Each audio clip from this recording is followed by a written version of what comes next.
ఏపీలో పోలీస్ అధికారులను మార్చిన చోటే అల్లర్లు జరిగాయి. వాళ్లే మళ్లీ సస్పెండ్ కు గురయ్యారు. అంటే ఏం జరుగుతుందో అర్థం చేసుకోవాలన్నారు మంత్రి అంబటి రాంబాబు.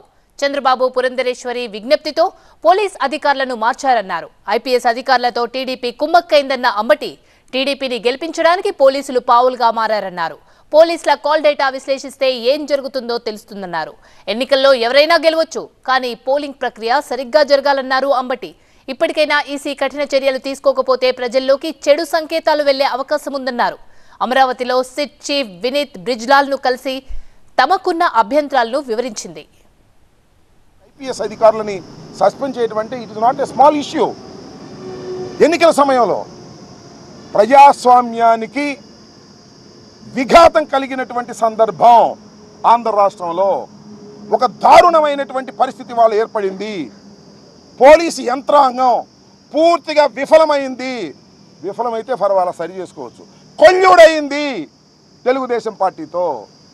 వారి దగ్గర బ్రైబ్స్ తీసుకుని ఎన్నికల్లో తెలుగుదేశాన్ని గెలిపించడం కోసం తెలుగుదేశం వారు పన్నినటువంటి పన్నాగంలో పావులుగా పోలీసులు పనిచేశారు. అంటే దాని అర్థం ఏంటి? కంచె చేను వేసినట్టు కదా.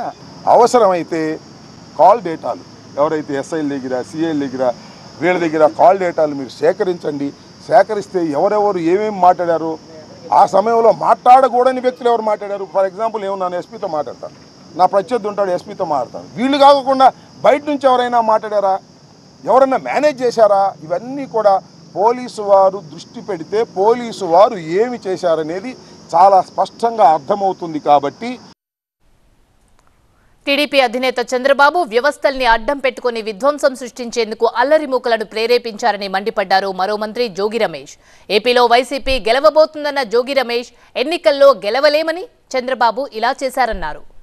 ఇంత దుర్మార్గాలని ప్రేరేపించిన తెలుగుదేశం పార్టీ, దానికి ఆద్యుడైన చంద్రబాబు నాయుడు ప్రజాస్వామ్యంలో గెలవలేని పరిస్థితుల్లో ప్రజాస్వామ్యబద్ధంగా జగన్మోహన్ రెడ్డి గారిని ఎదుర్కోలేని చంద్రబాబు నాయుడు హింసను ప్రేరేపించాడు, విధ్వంసాన్ని సృష్టించాడు. ఈరోజు ప్రజా తీర్పు రాబోతూ ఉంది. తప్పనిసరిగా జగన్మోహన్ రెడ్డి గారు మరలా ముఖ్యమంత్రి కాబోతా ఉన్నారు.